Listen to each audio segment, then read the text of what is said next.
আজকের অনুধ্যানে আপনাদের সবাইকে আন্তরিক স্বাগত জানাচ্ছি এবং আশা করছি যারা আমাদের সঙ্গে নিয়মিত যুক্ত থাকেন তারা যুক্ত হচ্ছেন বা হয়েছেন, আর যারা আমাদের সঙ্গে নিয়মিত যুক্ত থাকেন না আশা করছি তারা নেই। আমরা যে বিষয়ে অনুধ্যান করব তা হলো জ্ঞানযোগ। অনেক রকম যোগ আছে, তার মধ্যে রাজযোগ, ভক্তিযোগ, কর্মযোগ, যোগাযোগ, গোলযোগ। এখন আমরা যেটি করব সেটি হচ্ছে জ্ঞানযোগ। এই জ্ঞানযোগ আমরা ধারাবাহিকভাবে আলোচনা করে আসছি স্বামী বিবেকানন্দের জ্ঞানযোগ বইটি থেকে, যেখানে জ্ঞানযোগ বিষয়ে বেশ কয়েকটি বক্তৃতা এখানে সংকলিত হয়েছে। তাই যে বইটি থেকে আমরা নিয়মিত ধারাবাহিকভাবে পাঠ করছি সেটি হলো উদ্বোধন প্রকাশনীর জ্ঞানযোগ। উদ্বোধন থেকে প্রকাশ হয়েছে এটি, আপনাদের সকলের প্রায় জানা, যারা ফলো করছেন তাদের কাছে অধিকাংশের বই রয়েছে। আমরা এর আগের দিন যেখানে পড়ছিলাম আপনাদের নিশ্চয়ই মনে থাকবে, যেখানে বহির্জগৎ এই বক্তৃতাটি আমরা পড়ছিলাম। নিউ ইয়র্কে প্রদত্ত বক্তৃতা, 19শে জানুয়ারি 1896। আমরা এই বক্তৃতায় পড়ছিলাম এবং যেহেতু এটি জ্ঞানযোগের ওপরে বক্তৃতা, মূলত এগুলি আসলে বেদান্তের ওপরেও বলা, এবং বেদান্তের যে মৌলিক বিষয় এগুলো স্বামীজি কিন্তু এই বক্তৃতার ভেতরে তুলে ধরেছেন।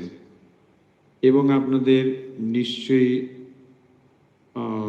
মনে থাকবে যেহেতু এই বক্তৃতাগুলি বিদেশে, ফলে যারা শ্রোতা তারা অনেকেই ভারতীয় দর্শন সম্বন্ধে পরিজ্ঞাত নন, তারা জানেন না। তো এই রকম সাধারণ শ্রোতার কাছে এই বেদান্তের গভীর গভীর বিষয় স্বামীজি আলোচনা করছেন। সেখানে উপমা দিয়ে যতদূর সম্ভব সাধারণ মানুষের কাছে বলার মতো করেই সেগুলোকে উপস্থাপন করেছেন। যে বিষয় আমরা এর আগের দিন আলোচনা করেছিলাম আপনাদের মনে থাকবে, সেখানে কার্য কারণ তত্ত্ব এই কথায় আলোচনা হচ্ছিল, যে যা আমরা দেখছি আসলে সেটি কোনো না কোনো কারণ থেকে উদ্ভূত একটি কার্য, এবং এই কার্যের পেছনে একটি কারণ অবশ্যই থাকবে।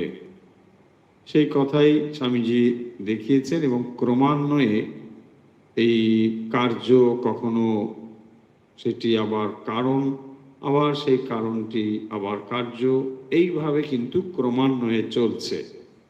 যেমন ধরুন, যদি উপমা দিয়ে বোঝানো যায়, বীজ থেকে গাছ হলো, আবার সেই গাছটি হয়তো মরে যাবে তার আগে সে বীজ দিয়ে গেল, এবং তার ফলে সেই গাছ বীজ রেখে সে চলে গেল। তাহলে বীজ থেকে গাছ হলো, আবার গাছ থেকে বীজ হলো, এবং এভাবেই একটি চক্রের মতো এটি ক্রমান্বয়ে ঘুরছে। তাই কার্য এবং কারণ এর দ্বারাই সব কিছু সম্পর্কিত রয়েছে। এইটি এর আগের দিন আমরা আলোচনা করেছি। এখন এই যে আলোচনাগুলো হচ্ছে, যদি আমাদের এরকম মনে হয় যে আসলে এগুলো আমাদের জানার দরকারই বা কি, আর কি বা এর ভেতরে রয়েছে? এর ভেতরে যেগুলো রয়েছে সেটি এই সৃষ্টি কিভাবে হয়েছে। দেখুন, মৌলিক জিনিসগুলো জানার জন্যই এই বক্তৃতাগুলো আমরা পড়ছি, বা যে বক্তৃতাটা আমরা পড়ছি তার ভেতরে এই কথাগুলোই রয়েছে। অর্থাৎ সৃষ্টি কিভাবে হয়েছে, জগৎ কি কোনো শূন্য থেকে সৃষ্টি হয়েছে নাকি পূর্বেই সেটা ছিল। দেখুন, এই জিনিসগুলো আমাদের জানতে হবে। আপনি মনে করতে পারেন যে এগুলো জানলে আমার কি হবে, জানলে কি আমার কিছু লাভ হবে। লাভ মানে আপনি যে পরিমণ্ডলে বাস করছেন তার তাত্ত্বিক অবস্থান কি, এই সম্পর্কে আপনার একটা সুস্পষ্ট ধারণা হবে। যদি এই ধারণা না হয় তাহলে আপনার দৈনন্দিন জীবনে কি কোনো অসুবিধা হবে? তা হয়তো হবে না। আপনার খাওয়ার কোনো অসুবিধা হবে না, ঘুমের কোনো অসুবিধা হবে না, আপনি দিব্যি ঘুমোতে পারবেন।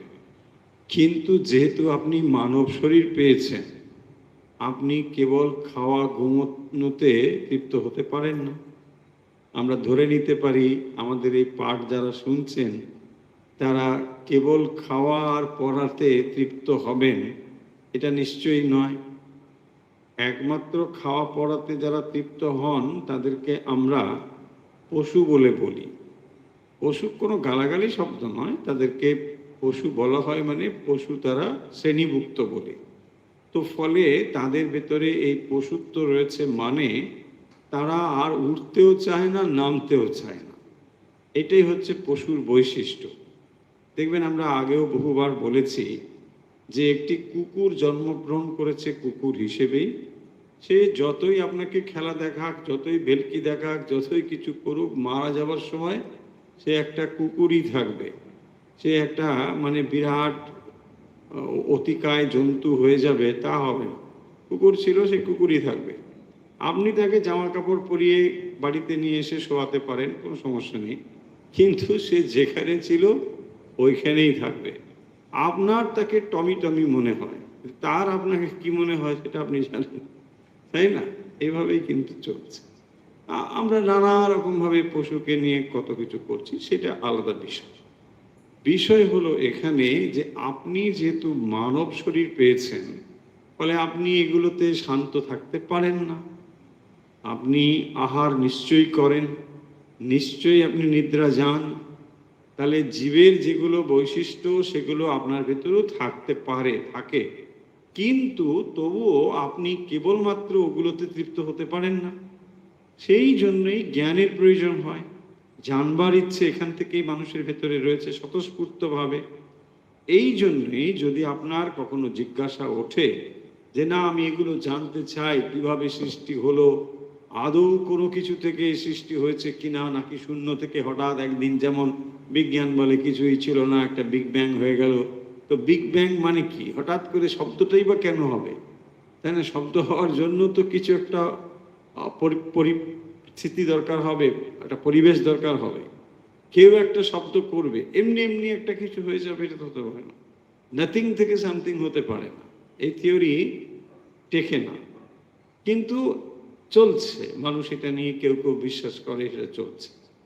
কিন্তু এই যে শূন্য থেকে কিছু হয়েছে কিনা, বা কিভাবে এই সৃষ্টি হয়েছে, সেইগুলো যদি আপনি জানতে চান, তার জন্যই এই মানে শাস্ত্রটি, এটি হচ্ছে এই জ্ঞানযোগ, যার ভেতরে এই জগৎ সম্বন্ধে এখন স্বামীজি বলছেন।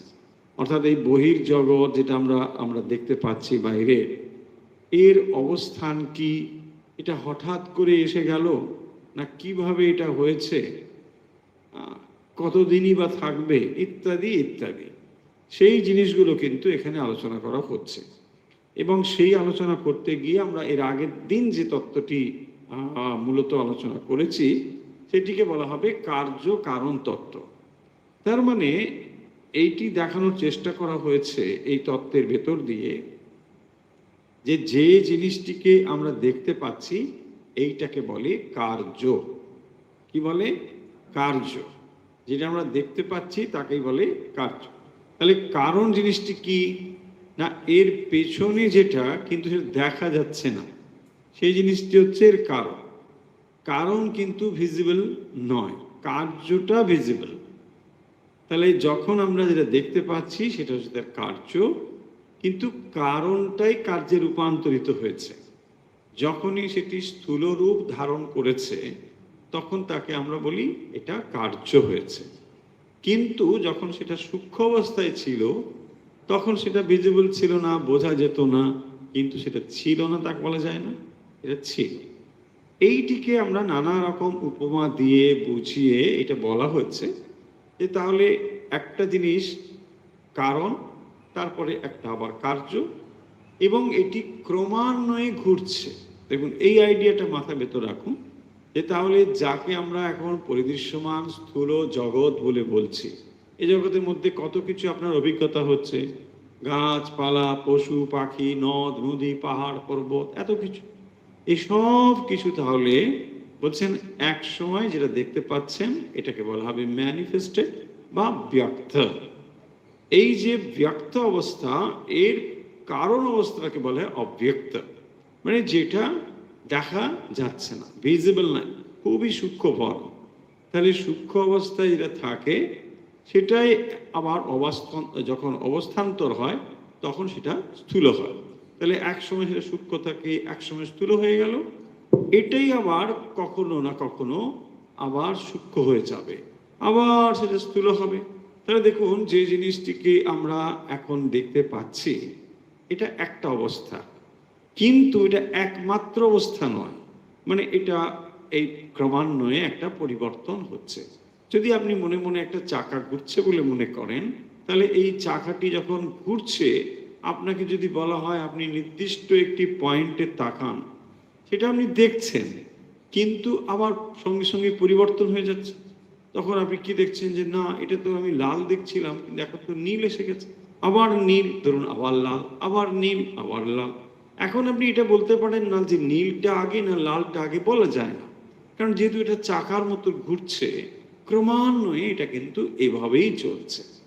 ঠিক এই জিনিসগুলোকেই মানে দার্শনিকরা যেমন কঠিন কঠিন শব্দ দিয়ে যেমন করে বলে টলে, সহজ জিনিসকে কঠিন করে বলাই হচ্ছে পাণ্ডিত্যের লক্ষণ। না, সহজ কথা সহজভাবে যদি কেউ বলে সেটা ঠিক পাণ্ডিত্য, তাহলে আর আপনার ভেতরে কি আছে? সহজ কথা বল, তাই না? হ্যাঁ, সেই আমি যে বিদেশে এরকম গিয়েছেন, এক জায়গায় বক্তৃতা করছেন একটা ইউনিভার্সিটিতে, তো বক্তৃতার পরে ছাত্রদেরকে জিজ্ঞাসা করা হচ্ছে যে স্বামীজি কি বললেন। হ্যাঁ, বলছেন না উনি উনি খুবই দার্শনিক কথাবার্তা বলেছেন। তো দার্শনিক কথাবার্তা বলেছেন সবই ঠিক আছে, বলছে তোমরা কি বুঝতে পেরেছো এগুলো? বলছে আমরা একটু সব বুঝতে পেরেছি। তার মানে ভাবটা হলো যে এই নতুন কিছু আর নেই, আমরা যা জানতাম ওগুলোই শুধু বলা হলো। হ্যাঁ, তার মানে স্বামীজি বিশেষ কিছু জানেন না, এই হচ্ছে ভাব। কিন্তু ব্যাপারটা হচ্ছে তোমার জানার লেভেলে যদি কেউ কথা না বলে তুমি বুঝবে কি? তাহলে তোমার লেভেলের বাইরে যদি কেউ কথা বলে তুমি তো সেগুলো ধরতেই পারবে না। তাহলে উচিত কি হবে, যিনি তোমার লেভেলে নেমে এসে তোমার স্তরেই কথা বলবেন, তাহলে তার এটাই হবে তার ঠিক ঠিক ক্রেডিট, যে হ্যাঁ তুমি বুঝতে পারবে। বক্তা যে কথা বলবেন শ্রোতা যদি সেগুলো না বুঝতে পারেন, সেগুলোর অধিকাংশই যদি তার মাথার উপর দিয়ে চলে যায়, তাহলে ক্রেডিটটা কি? অথচ আমরা এটাকেই ভাবি বিরাট একটা পণ্ডিত। পণ্ডিত মানেই যেটা খানিকটা বোঝা যাবে খানিকটা বোঝা যাবে না, সেইগুলো ওই বাংলা কবিতার মতো। বাংলা কবিতা একটা আছে এরকম, দেখবেন, মানে কেউ মনে করবেন না, অনেকে আবার কবি টবি আছে যে মানে মানে সেখানে ছন্দ নেই। হ্যাঁ, গদ্য কবিতা, হ্যাঁ গদ্য আবার কবিতাও, মানে সেখানে ছন্দের মিল থাকা চলবে না। চলবে না মানে নেই, ভাবের কি আছে জানা নেই, এবং সেটা দুর্বোধ্য হবে, এটা সহজে বোঝা যাবে না। যদি একটা কথা বলা হয়, দেখুন সহজ করে একটা কথা বলা হলো আকাশটি নীল ফুলটি লাল, এটা খুব সহজ কথা, এটা হবে না।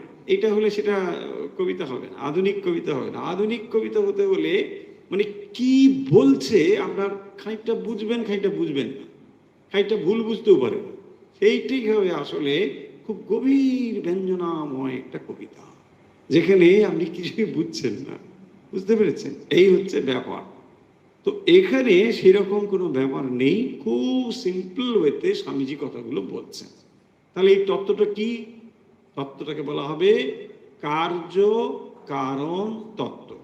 কার্য কারণ, যেখানে কারণটি কার্যে রূপান্তরিত হয়েছে, আবার সময়ের সাপেক্ষে এই কার্যটাই কারণে রূপান্তরিত হচ্ছে, আবার সেই কারণটাই কার্যে, এইভাবে এটা চলছে।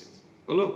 তাহলে যে জিনিসটিকে আমরা পরিদৃশ্যমান জগৎ বলে দেখছি, এটি আসলে একটি কারণ থেকে একটি কার্যে রূপান্তরিত হয়েছে। ঠিক আপনি যদি অত দূরে না গিয়ে মানুষের জীবনকে দেখেন, সেখানেও দেখতে পাবেন একটা মানুষের শরীর একটা একটা ব্যক্ত অবস্থা, মানে এটা তার ম্যানিফেস্টেশন। যেরকম দেখুন একটা শিশুকে আপনি দেখুন, সেই শিশুটিকে আপনি কি বলবেন? না, শিশুটা জন্মালো। জন্মালো মানে নাথিং থেকে সামথিং নয়, কিছুই ছিল না, হঠাৎ করে একটা কিছু হলো, তাকেই তো আমরা জন্ম বলছি। জন্মটা কিন্তু এইরকম না। ধরুন একটা কারখানায় হঠাৎ করে একটা কিছু জন্মালো, সেটা কি? তার মানে কাঁচামালগুলো সেখানে দেওয়া হয়েছে, তারপর একটা ফিনিশ প্রোডাক্ট বেরিয়েছে। এক্স্যাক্টলি। তাহলে যখনই একটা শিশুকে আপনি জন্মগ্রহণ হতে দেখছেন, এইটা তার হচ্ছে ম্যানিফেস্টেড ফর্ম, এটা তার স্থূল একটা রূপ, কিন্তু এটা ভিজিবল, দেখা যাচ্ছে। যে দেখা যাচ্ছে না সেটা হচ্ছে কারণ। হলো? তাহলে কারণ অংশটা অবশ্যই অবশ্যই রয়েছে, কারণ ছাড়া কার্য থাকতে পারে না। হ্যাঁ, এই জন্য আগের দিন একটা সূত্র আমরা পড়েছিলাম মহর্ষি কপিলের, নাসহ কারণ লয়ঃ, এই পর্যন্ত পড়েছিলাম। নাসহ কারণ লয়ঃ, তার মানে কারণ লয়, অর্থাৎ যখন একটা জিনিস কারণ থেকে উৎপত্তি হলো, সেটা আবার যখন কারণে ফিরে যাচ্ছে, তাকেই বলা হবে লয় বা বিনাশ, তাই না? তার মানে দেখুন, একটা কারণ থেকে এই মনুষ্য দেহ উৎপত্তি হয়েছে, আবার সেই অবস্থা যখন ভেঙে যাচ্ছে, তখন সে কিন্তু সেই কারণে ফিরে যাচ্ছে।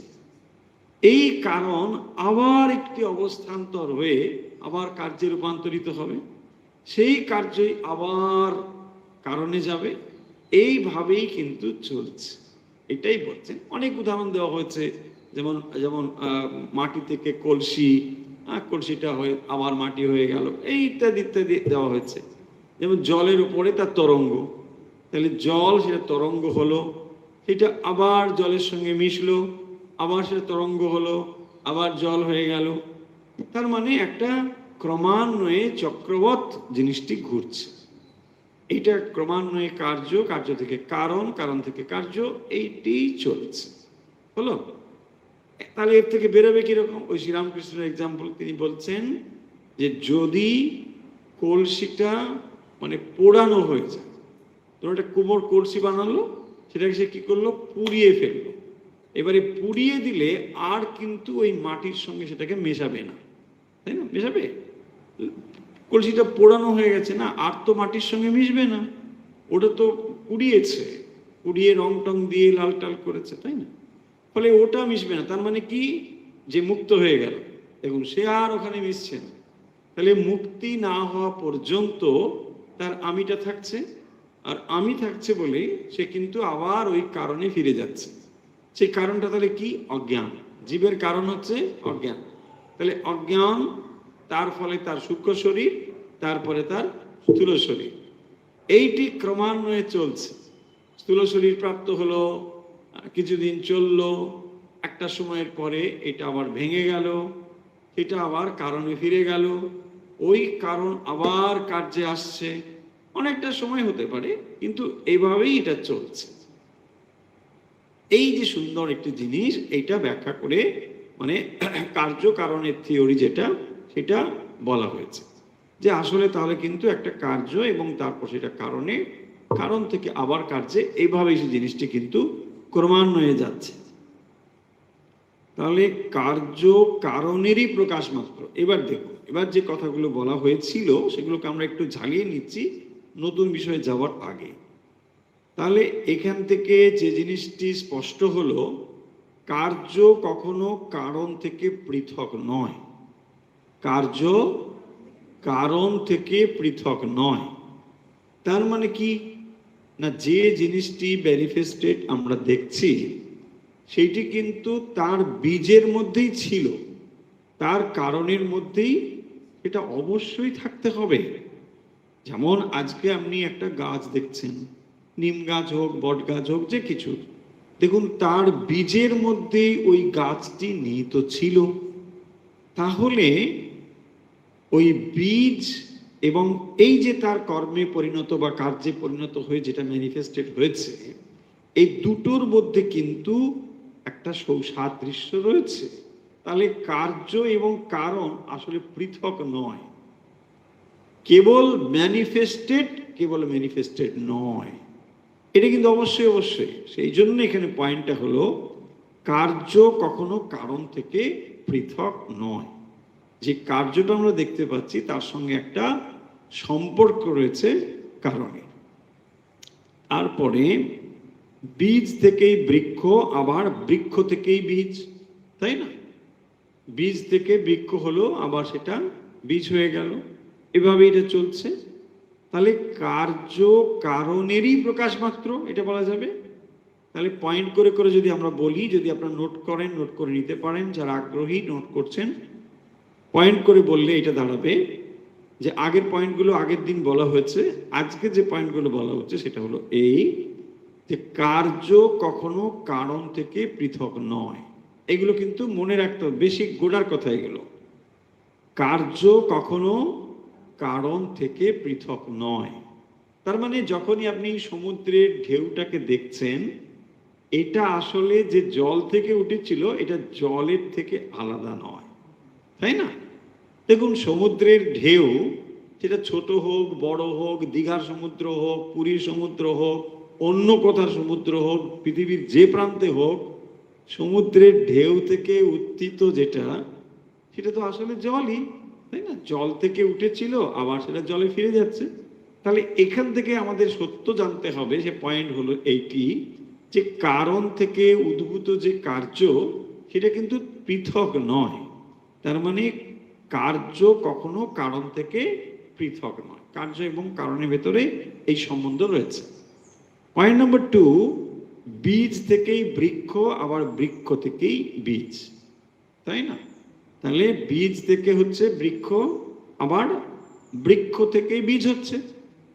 তার মানে কি, দেখুন এখানে একটা চক্রবট ধীরে ধীরে কিন্তু ঘুরে যাচ্ছে। একবার বীজ, বীজ থেকে আবার এই, তার মানে এই সমগ্র যে সৃষ্টি, এটা আসলে কিন্তু ক্রমান্বয়ে ঘোরা একটা জিনিস। ভাবুন, তার যাকে আপনি এই মহাবিশ্ব বলেন, যাকে আপনি এই মহা সৃষ্টি বলেন, যার ভেতরে আপনার আমার অস্তিত্ব অতি নগণ্য, একটা ছোট্ট ডট বিন্দু, সেই অস্তিত্ব এই মহাবিশ্বকে যেভাবে দেখছে, এটা হচ্ছে কি ক্রমান্বয়ে একটা ঘুরছে। একটা জিনিস এই ম্যানিফেস্টেড, আবার একটা নির্দিষ্ট সময় পরে সেটা যেন দেখা যাচ্ছে না, আবার সেটা বেরিয়ে আসছে, আবার চলে যাচ্ছে। এইভাবেই অনন্তকাল ধরে এটা চলছে। অনন্ত মানে এখানে অনন্তই, হ্যাঁ, অনন্তকাল মানে যেমন আমরা বলি না এটা অনন্ত, ব্যাপারটা সেরকম না। অনন্ত মানে এটা ইন রিয়েল সেন্স অনন্ত, ইনফিনিট, চিরকাল এটা এভাবেই চলছে। তার ভিতরে আপনি আমি এই জীবন অনুভব করছি, তার ভিতরে আপনি আমি অনুভব করছেন আমি এই জগৎকে দেখছি। দেখছি মানে ওই চাকাটাকে আপনি ঘোরা অবস্থায় দেখছেন, চাকার ভেতরে থেকে দেখছেন, এই দেখছি আমি জগৎ। তারপরে আপনার পাঠ শেষ, আপনি আবার অস্তিত্বহীন হয়ে গেলেন। অস্তিত্বহীন মানে এই স্থূল থেকে সূক্ষ্মে চলে গেলেন আপনি, থাকুন, চাকাটা কিন্তু আবার সেই ঘুরছে। তাহলে ভাবুন, একটা বিরাট পরিবর্তনশীল জিনিসকে কেবল আমরা একটা ছোট্ট সময়খণ্ড, এই অনন্তকাল সমূহের ভেতরে আমরা ছোট্ট একটি সময়খণ্ড কেবল দেখছি, আবার এটা নেই। এই তো হচ্ছে। তাকে আপনি 100 বছর মেজার করছেন, সেইটি যদি এই বিশাল সময়ের সাপেক্ষে হিসেব করা হয়, 100 বছর একটা পয়েন্টের মতন, জাস্ট ডট, 100 ইয়ার্স পাস, আপনি চোখের পাতা ফেললেন, খুললেন, ধরুন এটা একটা সময় চলে গেল, চোখের পাতাটা বন্ধ করছেন আবার খুলেছেন, এটাকে আপনি কি বলছেন? বলছেন না আমি তো প্রায় একই। ন, এই বিশ্ব ব্রহ্মাণ্ড ধরুন একবার চোখের পাতাটা বন্ধ করলেন আর একবার খুললেন, এর ভেতরে আপনার জীবন শুরু শেষ হয়ে গেছে। ভাবুন, হ্যাঁ, এরকম কত প্রাণীর জীবন শুরু হচ্ছে, শেষ হয়ে যাচ্ছে। এভাবেই মহাবিশ্বটা চলছে। হ্যাঁ, কি অপূর্ব একটা ব্যাপার চলছে।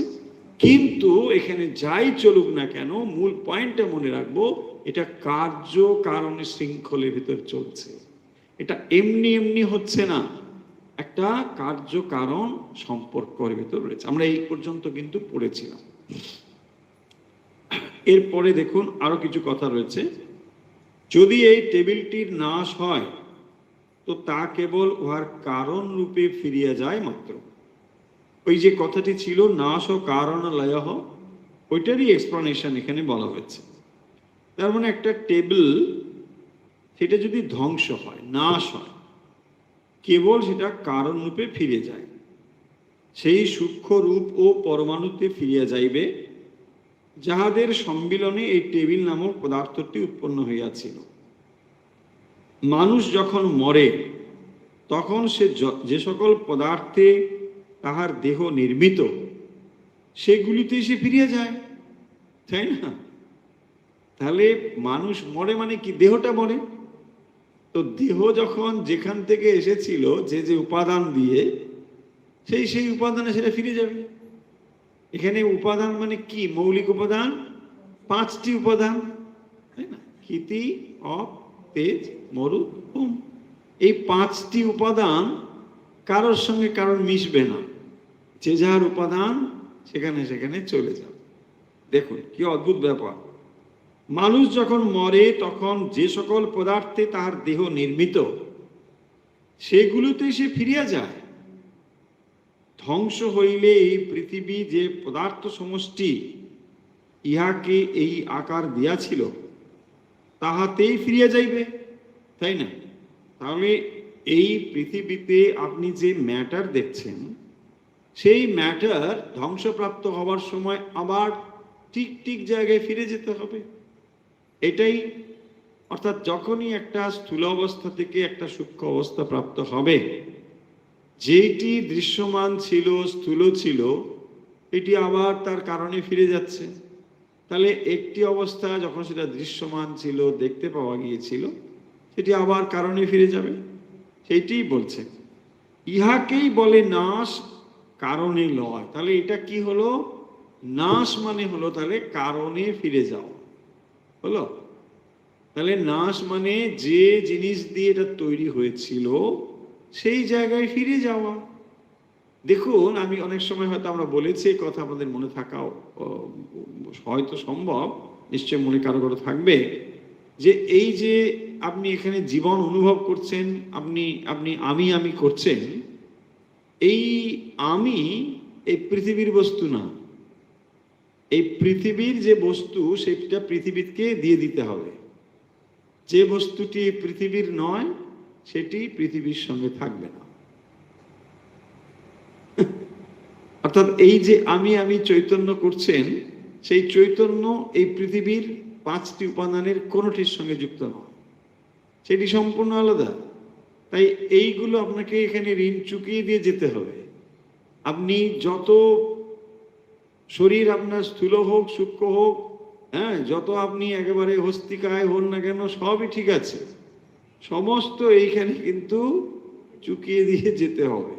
কারণ এর কোনোটি আপনি নিতে পারবেন না, কোনোটাই। আপনি যতই খাওয়া দাওয়া করে বিশাল চেহারা বানান, সব কিন্তু এই 5টিতে বিভাজিত হয়ে, আপনি যেহেতু ওর থেকে আলাদা, তো আপনি একদম আলাদাই থাকবেন। এগুলোর সঙ্গে কোনো লেনাদেনা আপনার নেই। কাজ চুকে গেল, সব এখানে ওখানে হয়ে যাবে। উপনিষদের এক্সাম্পল আপনাদের বলেছিলাম, হয়তো মনে থাকবে, যে দেখুন কোথাও যখন কোনো একটি অনুষ্ঠান হয়, সেখানে কত কিছুর আয়োজন হয়, চেয়ার টেবিল থেকে শুরু করে স্টেজ, কত কিছু হয়। কিন্তু অনুষ্ঠান শেষ হয়, তখন দেখবেন যে যার জিনিস সেটা সব নিয়ে চলে যায়। বাইক একজন নিয়ে চলে যাচ্ছে, চেয়ার একজন নিয়ে যাচ্ছে, টেবিল একজন নিয়ে যাচ্ছে, সব সুন্দর করে ডিসমেন্টল হয়ে গেল, যে যার মতো জিনিস চলে গেল। এইরকম কাণ্ডটা হয় যখন আমাদের দেহটা চলে যায়। বলছে তোমার দেহ তৈরির সময় আমি এটা দিয়েছিলাম। ও আচ্ছা, ভালো কথা। বলছে আমি এটা দিয়েছিলাম, ভালো কথা। সবাই এরকম দিয়েছিল, সেইটি দিয়ে পরম পিতা, পিতার ভেতর দিয়ে, মাতার ভেতর দিয়ে এই শরীরটি প্রকৃতি দেবী আপনাকে দিয়েছিলেন। এই প্রসেস, এইভাবে এটা এসেছিল। কিন্তু যাওয়ার সময় আপনাকে যে যার কাছে সব মানে হিসেবপত্র দিয়ে যেতে হবে। আমার 5টা চেয়ার নিয়েছিলে, 5টা চেয়ার, বলতে হ্যাঁ একদম হিসেব মিলে যাবে। যা যেখানে প্রকৃতি বলেছে যে ম্যাটার আমরা তৈরিও করতে পারি না, ধ্বংসও করতে পারি না, এটা বিজ্ঞান প্রমাণ করে দিয়েছে। তো ম্যাটার যেগুলো ছিল সেগুলো একই রকম থাকবে। এখানে আপনি ম্যাটার কোনো ধ্বংস করতে পারবেন না, কারণ আপনি কি করতে পারেন, রূপান্তর করতে পারেন। যেটা এই ফর্মে নেই ওটা ওই ফর্মে আছে, যেটা ওই ফর্মে নেই তো সেটা ওই ফর্মে আছে। Only this much. দেখুন আপনি হয় বরফ, বরফ না থাকলে সে জল হয়ে যাবে, আর জল না হলে সেটা বায়বীয় অবস্থা হবে। ফলে এই রোটেশনটা কিন্তু ঘটছে, সর্বদাই চলছে। আপনি এখানে ম্যাটার ক্রিয়েট করতে পারবেন না, আর ম্যাটারকে ধ্বংস করতে পারবেন না, অনলি রূপান্তর সম্ভব। তাহলে এই রূপান্তরের ভেতরে আপনি সংযুক্ত হয়ে, মানে আপনি মানে চৈতন্য, সেই চৈতন্য সংযুক্ত হয়ে জীবনকে অনুভব করছেন যে আমি একটা দেহ, আমি একটা মানুষ, আপনি একটা অস্তিত্ব, এইসব অনুভব করছেন। আর আপনার অস্তিত্ব কিভাবে হচ্ছে দেখুন, এই আগে আমরা এগুলো বলেছি বিস্তারিত, যে যেখানে অন্নময়, প্রাণময়, মনোময়, এই যে সমস্ত শরীরগুলো কাজ করছে, মানে এক একটা কোষ, এইগুলো সব কি করছে, এক একটা ফিজিক্যাল পার্ট যার সঙ্গে ব্যাপারগুলো জুড়ে আছে। আপনি খাদ্য আদি গ্রহণ করছেন, অন্নময় কোষ তৈরি হয়ে যাচ্ছে, সেখান থেকে আপনার ভাইটাল এনার্জি তৈরি হচ্ছে, যেটা প্রাণময় কোষ তাকে বজায় রাখছে, মনোময় রয়েছে, এইভাবে ধীরে ধীরে ধীরে ধীরে এই জিনিসগুলো, পুরো জিনিসটা চলছে। বাট আপনি entirely different from this all this parts, মানে আপনি এর থেকে সব আলাদা। আপনি মিনস চৈতন্য। তাহলে কনসিয়াসনেস যে চৈতন্য, সেগুলো কিন্তু এর থেকে, মানে সে এগুলোর থেকে সম্পূর্ণ আলাদা। এইভাবেই জিনিসটি চলছে। এখন দেখুন এখানে যে কথাটা বলা হচ্ছে সেখানে ফিরে আসি, যে কারণটি রূপ বিশেষ ধারণ করিয়া কার্য নামে পরিণত হয়, যেগুলো আমরা কিন্তু এর আগে অলরেডি বলে ফেলেছি। যে তাহলে যেটা বলছেন, আমরা শিখলাম কার্য কারণের সহিত অভিন্ন, এটা কিন্তু আমরা পয়েন্ট করে অলরেডি বলে দিয়েছি। এখন আমরা কেবল স্বামীজির লেকচারটা যেখানে যেখানে রয়েছে ধরে যাচ্ছি, যাতে আপনাদের এটা না মনে হয় যে কি আমরা বই থেকে অন্য কথা বলছি, তা না। আমরা শিখলাম, কি শিখলাম, মানে দিস দ্য পয়েন্ট, কার্য কারণের সহিত অভিন্ন। দেখুন তাহলে কার্য কারণের থেকে অভিন্ন, তার মানে যদি ওখানে একটা অন্য বীজ দেওয়া হয়, ধরুন ছোলার বীজ, সেখান থেকে আমি আশা করছি এখান থেকে মটর বেরোবে, তা তো হবে না, বা গম বেরোবে, তা তো হবে না।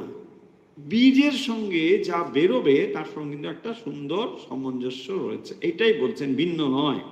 কার্য কারণের সহিত অভিন্ন, কারণ হইতে পৃথক নহে, কারণটি রূপ বিশেষে ধারণ করিয়া কার্য নামে পরিচিত হয়।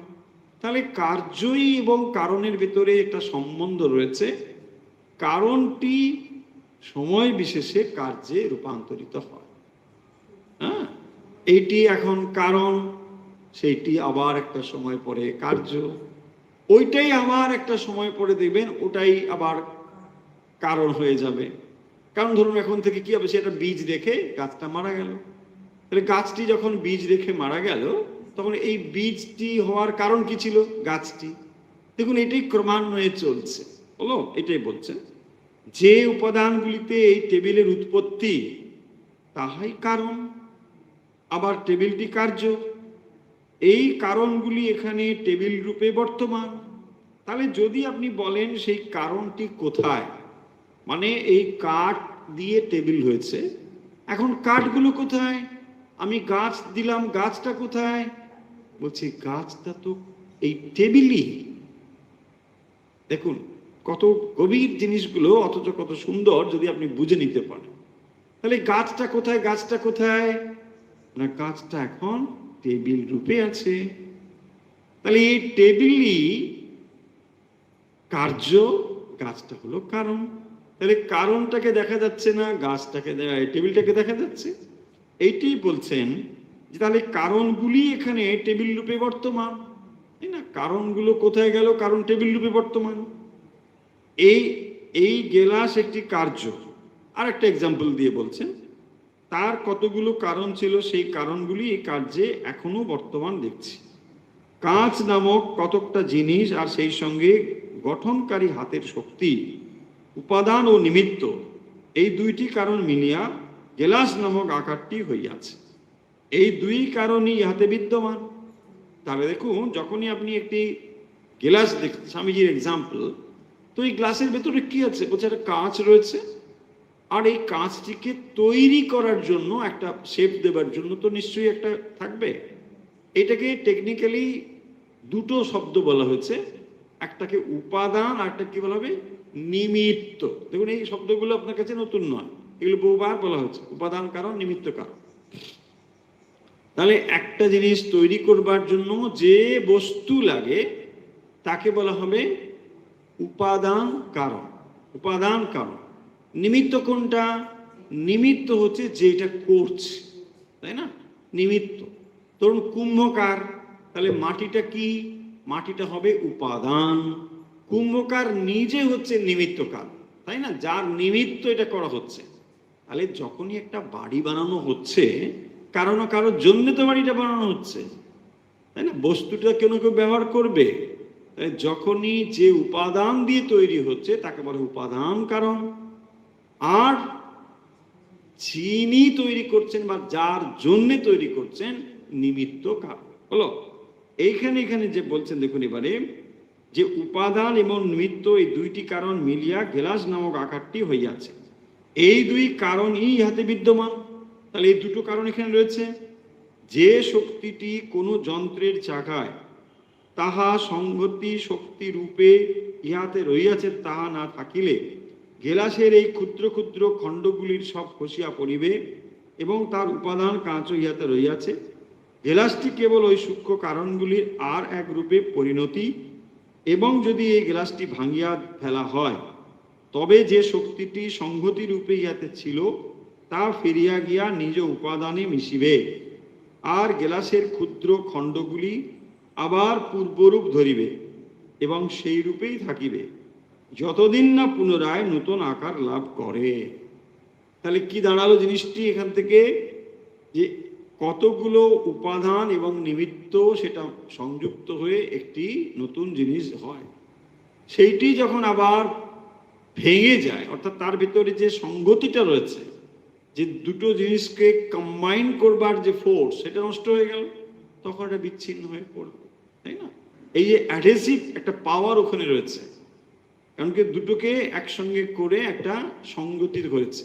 যে ম্যাটারগুলোকে আমি দেখছি, ধরুন একটা কলসিকে দেখছি, একটা টেবিলকে দেখছি, এই টেবিলেরও আবার কতগুলো জিনিস সংযুক্ত রয়েছে। টেবিলের একটা অংশকে আমরা টপ বলছি, একটাকে পা বলছি, ইত্যাদি ইত্যাদি। এগুলোকে আপনি বিচ্ছিন্ন করে দিন, তাহলে এগুলো একটা শক্তির দ্বারা সংগতি হয়ে রয়েছে, তার মানে একটা শেপ রয়েছে। সেই শেপটাকে আপনি যদি ভেঙে দেন, তাহলে এটা টুকরো টুকরো হয়ে যাবে, আলাদা আলাদা হয়ে যাবে। এটাই স্বামীজি বলছেন যে তাহলে এখান থেকে মূল যে পয়েন্টটি ইলাস্ট্রেশন এটা, সেটা হলো এই যে আগে যে কথা বলা হলো, কার্য এবং কারণ মানে কখনো আলাদা নয়। কারণ এবং কার্য এটা কোনো পৃথক নয়, এই কথাগুলো হয়েছে। অতএব আমরা দেখতে পেলাম কার্য কখনো কারণ থেকে ভিন্ন নয়, তা সেই কারণের পুনরাবির্ভাব মাত্র। কি সেটা? পুনরাবির্ভাব। তাহলে সেটাকে আমরা আর একটা রূপে দেখতে পাচ্ছি, নবকলেবর, ইন অ্যানাদার ফর্ম, আর কিছু না, তাই না? ওই জন্য কবির ভাষায় কি বলে? শিশুর পিতা ঘুমিয়ে আছে সব শিশুরই অন্তরে। দেখুন ওই রোটেশন, ওখানে ওই জিনিস, ওটা কবিত্বের দিক থেকে। ব্যাপারটা কি? ওই পিতা আবার সে একদিন পিতা, দেখুন এই রোটেশন এই যন্ত্রবৎ চলছে। এমনি পিতা থেকে পুত্র, পুত্র অথবা কন্যা যাই বলুন, সেটাই আবার পিতা অথবা পুত্র অথবা মাতা, এই তো রোটেশন, এটাই চলছে পরপর পরপর, এটাই চলছে। এই যে তারপর আমরা শিখলাম এই ক্ষুদ্র বিশেষ বিশেষ রূপ বা আকৃতি, যেগুলোকে আমরা উদ্ভিদ, তির্যক জাতি, মানব বলি, সেগুলি অনন্তকাল ধরিয়া উঠিয়া পড়িয়া ঘুরিয়া ফিরিয়া আসিতেছে।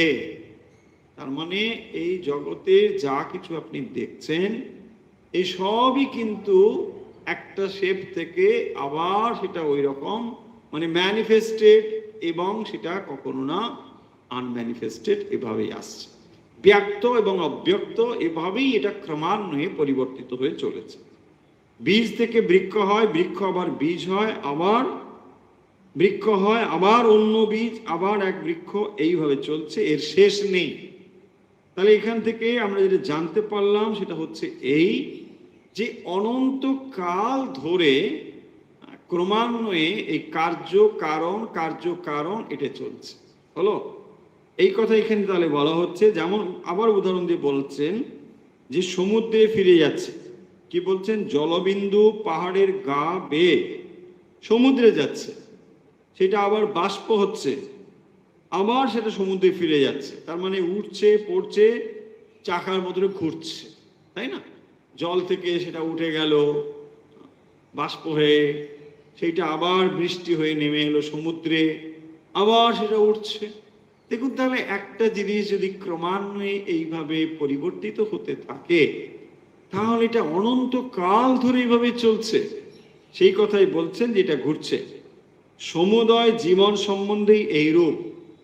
সমুদয় অস্তিত্ব, যা কিছু দেখিতে, শুনিতে, ভাবিতে, কল্পনা করিতে পারি, যা কিছু আমাদের জ্ঞানের সীমার মধ্যে, তাহাই এইভাবে চলিতেছে, ঠিক মনুষ্য দেহে নিঃশ্বাস প্রশ্বাসের মতো। তাহলে কি হচ্ছে? শ্বাস প্রশ্বাস, আপনি একবার ইনহেল করছেন, একবার এক্সহেল করছেন। তো এটাই যেরকম হয়, একবার ইনহেল তো এক্সহেল, এই দুটো ক্রমান্বয়ে চলছে। আপনি ছেড়ে দিলেন, তারপরে শেষ হবে, বলছে না শেষ হবে না, আবার নিতে হবে, আবার ছাড়তে হবে। এই যে জিনিসটি চলছে, এইটাও বলছেন এরকম রোটেশন যেন চলছে। অর্থাৎ একটি ব্যক্ত অবস্থা থেকে আবার একটি অব্যক্ত অবস্থা, আবার অব্যক্ত থেকে আবার ব্যক্ত, ক্রমান্বয়ে চলছে। যখন একটি অবস্থা স্থূল হয়, কেবল দ্যাট ইজ ম্যানিফেস্টেড, সেটা আমরা দেখতে পাই, তার ভিজিবিলিটি রয়েছে। আর যে জিনিসটি আবার সূক্ষ্ম অবস্থায় ফিরে যায়, সেটা ভিজিবল নয়, সেটা দেখতে পাই না। Only this match. তাহলে যখনই আমরা বলছি যে একটা মানুষ ডিসঅ্যাপিয়ার মানে মারা গেল, অনলি দি ডিসঅ্যাপিয়ার, মারা গেল মানে অস্তিত্ব বিলয় নয়, এইটা মনে রাখতে হবে। এইটাই এখানে বোঝাচ্ছে যে যে কোনো বস্তু সেটা কিন্তু আবার কারণে ফিরে যাচ্ছে। কারণে ফিরে যাওয়াটাকেই আমরা লয় বলছি। যেমন সমুদ্র থেকে ঢেউ উঠল, সেই ঢেউটা আবার সমুদ্রে গিয়ে পড়ছে। তাহলে ঢেউয়ের যে উপাদান আর সমুদ্রের জলের যে উপাদান, কোনো তফাৎ আছে? তাহলে আপনি বলবেন যে ঢেউ কেন বলছি? ইন অ্যানাদার ফর্ম, তাই আমরা তাকে পৃথক বলি, কিন্তু পৃথক নয়, তাই না? তাহলে এক দৃষ্টিতে দেখলে এটা পৃথক নয়, আবার অপর দৃষ্টিতে দেখলে এটার মধ্যে পৃথকত্ব রয়েছে। কেন না আপনি জল বলছেন, ওটাকে বুদবুদ বলছেন, ফেনা বলছেন, ঢেউ বলছেন, কারণ ওর ভেতরে আপনি একটা অন্য কিছু আকার দেখতে পাচ্ছেন, যদিও সেটা জলই। তাহলে উপাদানগত বৈশিষ্ট্য বজায় থাকলেও তবু আপনি একটা আলাদা নাম দিচ্ছেন। ঠিক এক্স্যাক্টলি এই কথাটাই এখানে বলছেন যে তাহলে এই পরিদৃশ্যমান জগৎ, যেটা ভিজিবল দেখা যাচ্ছে স্থূল জগৎ, এর পেছনে কিন্তু কারণ রয়েছে। সেই কারণটি কখনো ম্যানিফেস্টেড, আবার সেটা ইন রোটেশন, কখনো ম্যানিফেস্টেড নয়। এইটাই যেমন নাকি বোঝাচ্ছেন বীজ থেকে গাছ, আবার সেটা বীজ, আবার সেটা গাছ, ক্রমান্বয়ে এটা চলছে। আরো আরো কিছু রয়েছে দেখুন।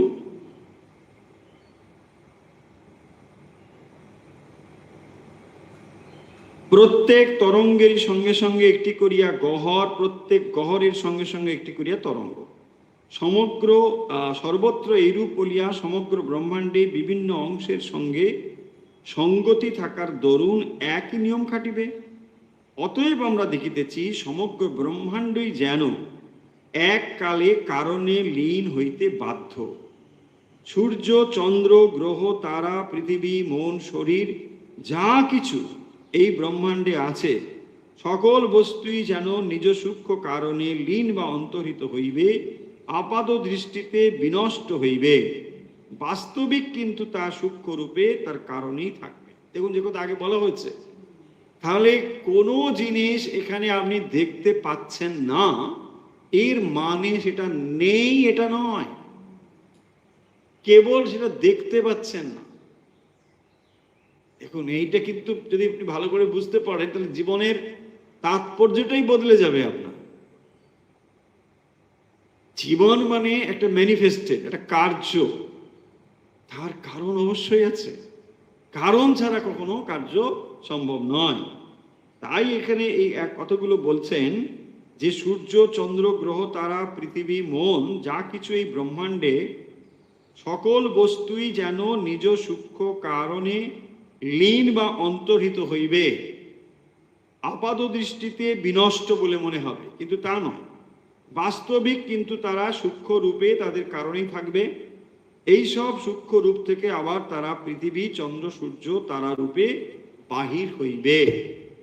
তাহলে এখান থেকে যে জিনিসটি আমরা এই আলোচনা থেকে জানতে পারলাম, তাকে যদি আমরা আরেকটু পয়েন্ট করে বলি, দুটো জিনিস, একটি হলো ক্রমবিকাশ, ক্রমবিকাশ, যাকে আমরা বলি ইভলিউশন, মানে একটা সূক্ষ্ম থেকে আবার সেটা স্থূলের দিকে যাচ্ছে, যেটাকে আমরা ক্রমবিকাশ বলছি, মানে সূক্ষ্ম থেকে সেটা আবার স্থূলের দিকে যাচ্ছে। এর উল্টো দিকটা হচ্ছে ক্রমসংকোচ, ক্রমসংকোচবাদ। তার মানে দেখুন, একটা হচ্ছে ইভলিউশন আর একটা হবে ইনভলিউশন। ইনভলিউশন, একটা ইভলিউশন, EVOLUTION, এটাকে বলা হয় ইভলিউশন, মানে একটা থেকে সূক্ষ্ম থেকে স্থূলের দিকে যাচ্ছে। এর অপোজিটটা হচ্ছে ক্রমসংকোচন বা ক্রমসংকোচ, এটা হচ্ছে ইনভলিউশন, INVOLUTION, ইনভলিউশন। এটা এইভাবে ঘটছে। এই যে কথাগুলো রয়েছে, এগুলোকে যদি আমরা দেখি, তাহলে যখনই ক্রমসংকোচের কথা আসছে, অর্থাৎ ধীরে ধীরে প্রকাশের পূর্বে সবকিছু সূক্ষ্ম অবস্থায় থাকে, এটা বোঝা যাচ্ছে যে যখন কোনো একটা জিনিসকে ম্যানিফেস্টেড আমরা দেখছি, তার যে পূর্বের অবস্থা, তাহলে প্রকাশের পূর্বে সবকিছুই সূক্ষ্ম অবস্থায় থাকে। এটা হলো 1 নম্বর পয়েন্ট। দ্বিতীয় পয়েন্ট হচ্ছে, বা এটারই আমরা এক্সাম্পল বলতে পারি, যে বৃক্ষ বীজের মধ্যে সম্ভাবনা রূপে থাকে। আমি আবার বলি, যেমন বৃক্ষ বীজের মধ্যে সম্ভাবনা রূপে থাকে। একটা বীজ মানে বৃক্ষ হওয়ার সম্ভাবনা, তাই না? তার ভিতরে সমস্ত সম্ভাবনা রয়েছে। সেটা নির্ভর করছে পারিপার্শ্বিক অবস্থা, নির্ভর করছে এনভায়রনমেন্টের উপরে, এটসেট্রা এটসেট্রা, কিন্তু সেটা তার ভিতরে সম্ভাবনা রূপে রয়েছে। তাহলে একটি জিনিস যখন ম্যানিফেস্টেড, তার পূর্বে সেটা নিশ্চয়ই সূক্ষ্মভাবে থাকবে। ক্রমসংকোচবাদের এই হচ্ছে কথা। জগৎ সৃষ্টির আগে, জগৎ সৃষ্টির আগে সূক্ষ্ম রূপে ব্রহ্মে অবস্থান করে, হলো, এটাকে কি বলা হবে? ক্রমসংকোচবাদ। তার মানে যখনই ম্যানিফেস্টেড দেখছি, এর সামনেও একটা রয়েছে, এর পেছনেও একটা রয়েছে, তাই না? তাহলে যখনই আমরা একটা ম্যানিফেস্টেশনকে দেখতে পাচ্ছি, এটা একটা অবস্থা থেকে এটা এসেছে। তাহলে ম্যানিফেস্টেশন মানে কি? এটা স্থূল, তার সামনে কে থাকবে? সেটা হচ্ছে কারণ, কারণটা সূক্ষ্ম, সূক্ষ্মটা এখানে এলো। এবারে এটা যদি ম্যানিফেস্টেড হয়, এটা যদি স্থূল হয়, এর পরে কে রয়েছে? সূক্ষ্ম, তাই না? তাহলে সূক্ষ্ম, তারপরে আবার একটা ম্যানিফেস্টেড, আবার একটা, এইভাবে যাবে। ঠিক এইটি কিন্তু ক্রমান্বয়ে ঘুরছে। আমি আবার বলি দিই এই পয়েন্টটা, অর্থাৎ যেখানে ক্রমসংকোচবাদের কথা বলা হচ্ছে, প্রকাশের পূর্বে সমস্ত কিছু সূক্ষ্ম অবস্থাতেই থাকে।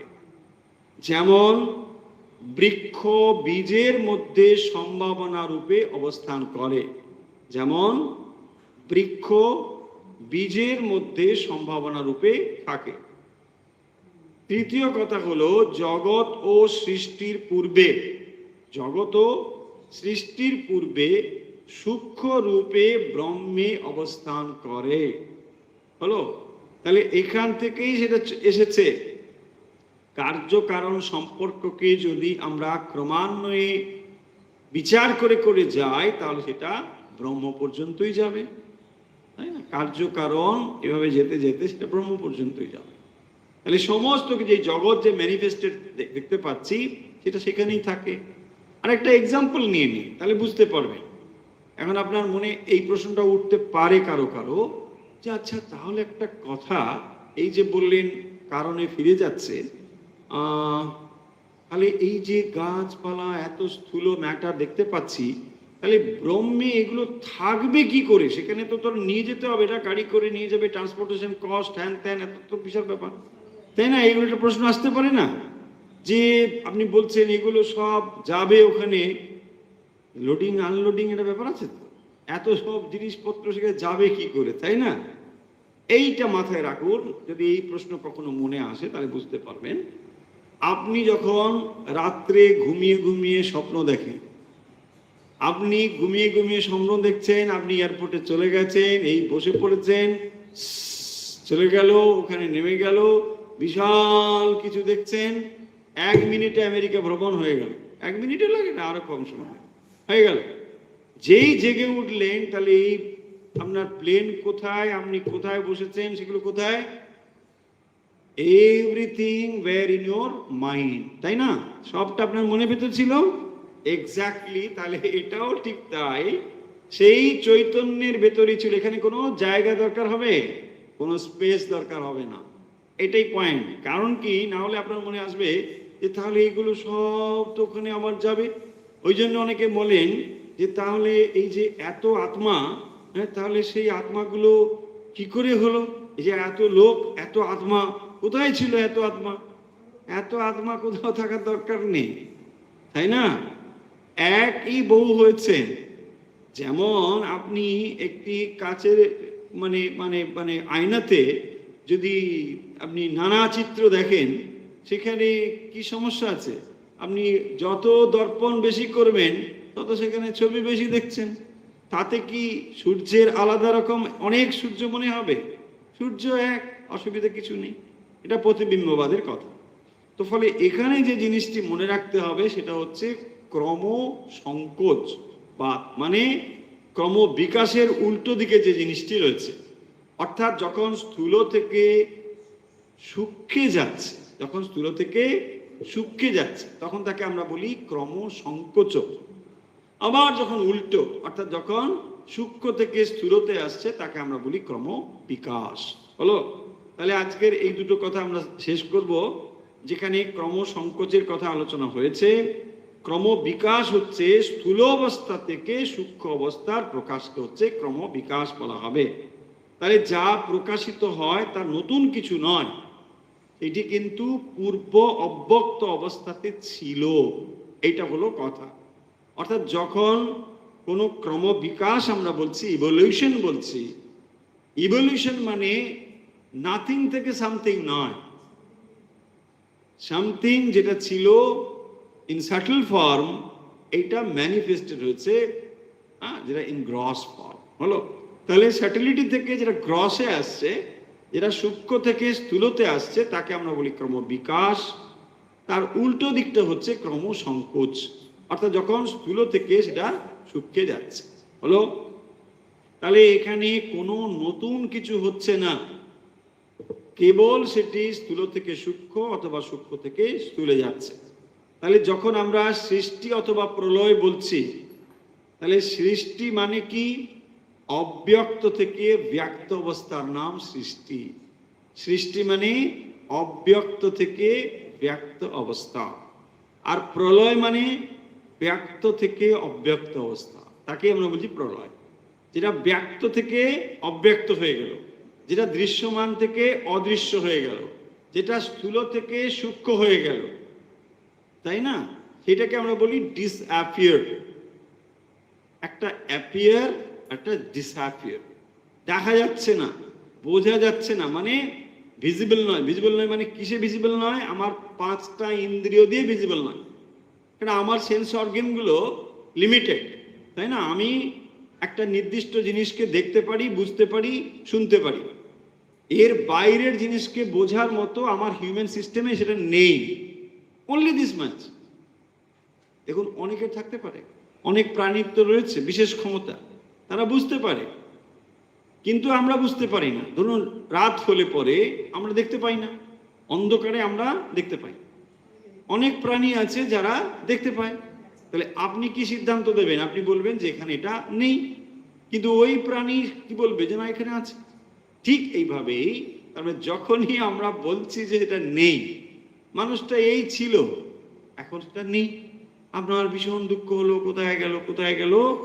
কিন্তু দেখুন, বলছে আরে কি হলো, ঠাকুর দেখা দিয়ে কি বলছে, আরে তুমি কাঁদছো কেন? আমি তো এ ঘর থেকে ও ঘরে গিয়েছি, তাই না? আরে আমি মরলাম কবে? মৃত্যু বলে কিছু নেই। সেই জন্যে তিনি একেবারে এটা নিয়ে ভাবিত নন। সাধারণ মানুষ আমরা কি হই? আমরা এটা নিয়ে চিন্তিত হয়ে পড়ি, তাই না? কারণ এটা ছিল, এটা আর নেই, কি হবে? নেই মানে অনলি সূক্ষ্ম থেকে, মানে স্থূল থেকে সূক্ষ্ম অবস্থা প্রাপ্ত হয়েছে। এটাকেই বলা হবে প্রলয়। এবং এই চক্র অনাদি অনন্ত, এই চক্র অনাদি অনন্ত। কেবলমাত্র যদি কেউ জ্ঞান লাভ করে তখন এই চক্র থেকে সে বাইরে বেরোতে পারে, তার আগে কিন্তু এই চক্রের ভেতরে তাকে থাকতেই হবে। দেখুন, তাহলে এটা চলছে, অর্থাৎ জীবন, আবার মৃত্যু, আবার জীবন, আবার মৃত্যু, তার মানে আবার ম্যানিফেস্টেশন, এখান থেকে আবার অব্যক্ত, স্থূল, এই ক্রমান্বয়ে এটা চলছে। এটা মানুষের ক্ষেত্রে যেমন, মানে ইন্ডিভিজুয়াল একজন ব্যক্তি হিসেবে সেটাও যেমন রয়েছে, আবার এটা এই বহির্বিশ্বে একই রকম কাণ্ডই ঘটছে। দেখুন, স্বামীজি তো বহির্বিশ্ব নিয়ে কথা বলছেন, তো বহির্বিশ্বের ভেতরে কিন্তু একই জিনিসটা চলছে, একই থিওরি, একই। তাহলে যেখানে আমরা মাইক্রোকজম বলছি, ম্যাক্রোকজম, দুটো একই জিনিস হচ্ছে। মাইক্রো লেভেলে, মানে ইন্ডিভিজুয়াল লেভেলে যেটা আপনি দেখতে পাচ্ছেন, এটা ম্যাক্রো লেভেলেও হচ্ছে। ম্যাক্রো লেভেলে মানে এই সমগ্র সৃষ্টি প্রকাশিত হয়েছে, সমস্ত গুটিয়ে কোথায় গেল? ব্রহ্মাজির মনের ভেতরে। দেখুন, এই তো, এগুলো তো আপনি পড়ছেন, তার মানে কি হচ্ছে? দেখুন, ওটাকে আপনি ভক্তির অ্যাঙ্গেল থেকে বলছেন, এই জিনিসটা একই রকম হচ্ছে। ব্রহ্মাজি মনে করলেন যে এসব কিছু ম্যানিফেস্টেড হোক। কে মনে করলো? স্বয়ং ভগবান। ভগবান তাকে নাভি কমল থেকে সৃষ্টি করলেন ব্রহ্মা। ব্রহ্মাকে তিনি জ্ঞান প্রদান করলেন, তুমি এই বিশ্ব সৃষ্টি রচনা করো। তো তিনি কি করলেন? বিশ্ব প্রকাশিত হোক, এই ইচ্ছে করলেন, বিশ্ব প্রকাশিত হলো। তিনি তার অধিপতি, তার ইচ্ছেতেই সব হচ্ছে। তারপরে তিনি মনে করছেন এই জগৎ আবার অব্যক্তে ফিরে যাক, তিনি আবার সব অব্যক্তে ফিরে গেল। আপনি যখন দেখছেন, জেগে উঠছেন, তখন এই স্বপ্নের সৃষ্টির আর কিছু আছে? কিছু নেই। ফলে এই যে ম্যানিফেস্টেশন এবং তার ভেতরে যে আবার গুটিয়ে যাওয়া, স্থূল আবার সূক্ষ্মে চলে যাওয়া, এই কার্য এবং কারণ এবং এর উপাদান এবং নিমিত্ত কারণ, এই দুটোরই হচ্ছে কারণ ব্রহ্মই। তাহলে যে কোনো সৃষ্টির উপাদান কারণ এবং তার যে নিমিত্ত কারণ, দুটোই কিন্তু ব্রহ্ম। তা না হলে এই জিনিসটা হবে না। অর্থাৎ যখন আপনি দেখছেন একটা এয়ারপোর্ট, একটা প্লেন, এক জায়গায় গেলেন, যা কিছু, এটা দুটো জিনিস লাগে তো, একটা বস্তু আর একটা আপনার চিন্তা। তাহলে এই যে দুটো জিনিস যে যা তৈরি হয়েছে, কে তৈরি করেছে? আপনার মন তৈরি করেছে। তাহলে আপনি যে জিনিসটি তৈরি করেছেন, এটা আবার সেই কারণে ফিরে গেল, যেখান থেকে এটা তৈরি হয়েছিল ঠিক ওখানেই ফিরে গেল। দেখুন, পুরো জিনিসটার ভেতরে কিন্তু একটা সুন্দর সামঞ্জস্য রয়েছে। যদি আপনি এই তত্ত্বটিকে ভালোভাবে বুঝে নিতে পারেন, তাহলে মানে বেদান্ত বা জ্ঞানযোগের কনসেপ্ট আপনার কাছে ক্লিয়ার থাকবে। তা নাহলে কি হবে না, হাবি যাবি নানা রকম চিন্তাধারা মানুষের ভেতর থাকে। হ্যাঁ, এই ব্রহ্ম, এই ভগবান, মানে ক্লিয়ার কনসেপশন নেই। কনসেপশন ক্লিয়ার থাকলে কি হবে, আপনি বুঝতে পারবেন হোয়াট ইজ ইউর ডেস্টিনি, কি করতে হবে, কোথায় যেতে হবে, কোন জায়গায় কাজ করতে হবে, তখন তো আপনি বুঝতে পারবেন। যে এক্সাম আপনি দিচ্ছেন, ধরুন পেপারটাই আপনার ভালো জানা নেই, তাহলে আপনি কোন পেপারে কোথায় কি করবেন, জানবেন কি করে? কোথায় আপনাকে এফোর্টটা দিতে হবে জানতে পারবেন তো না, যে ও আচ্ছা এই জিনিসটা এইভাবে, আচ্ছা আচ্ছা তাহলে তো আমাকে ঠিক এই জিনিসটা বুঝতে হবে। ইয়েস, একটা ম্যানিফেস্টেশন নামই হচ্ছে এই জীবন, এটা স্থূল রূপ। ভগবান দেখুন, ভগবত গীতা পড়ে এসেছি, সেখানেও তিনি বলেছেন যে এই জীবনের পূর্বেও একটা অবস্থা ছিল, এর পরেও একটা অবস্থা রয়েছে। এটাই তো বলছে এখানে জ্ঞানযোগ, সেই কথাগুলোকেই একটু অন্যভাবে বলছে। একই থিওরি, একই জিনিস, সব জায়গায় সিমিলারিটি রয়েছে। চলুন তাহলে আজকের কথা আমরা এখানে শেষ করছি। আশা করি আজকে মানে আলোচনা আপনাদের বুঝতে অসুবিধে হবে না। যদি অসুবিধে হয় আপনারা কমেন্টস করে লিখুন, তাহলে আমরা চেষ্টা করব এই বিষয়ে আবার নতুন করে ব্যাখ্যা করবার। চলুন এখন আমরা যেটি করব সেটি হচ্ছে মূর্ত মহেশ্বর। মূর্ত মহেশ্বর ও জল ভাস্কর পৃষ্ঠ মমর নর বান্ধ্যাম। মূর্ত মহেশ্বর ও জল ভাস্কর পৃষ্ঠ মমর নর বান্ধ্যাম।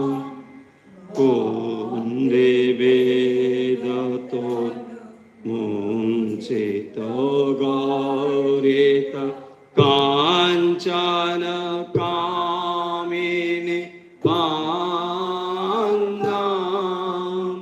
মূর্ত মহেশ্বর ও জল ভাস্কর পৃষ্ঠ মমর নর বান্ধ্যাম। কোটি ভানুকর দীপ্ত সিংহমহ কটিতাট কৌপিনাবান্তম।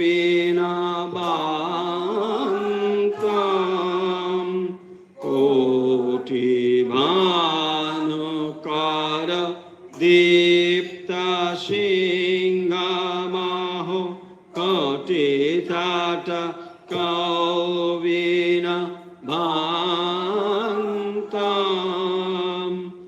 অবিরাবিহংকার নাদিত দিং মুখ। অবিরাবিহংকার নাদিত দিং মুখ। প্রচণ্ড তাণ্ডব নিত্যম। মূর্ত মহেশ্বর ও জল ভাস্কর পৃষ্ঠ মমর নর বান্ধ্যাম। ভুক্তি মুক্তি কৃপা কটাক্ষ প্রেক্ষণ মাঘদাল বিদালান দাক্ষাম। ভুক্তি মুক্তি কৃপা কটাক্ষ প্রেক্ষণ মাঘদাল বিদালান দাক্ষাম। বালচন্দ্রধর বিন্দু বান্ধ্যামিহ। বালচন্দ্র বিন্দু বান্ধ্যামিহ।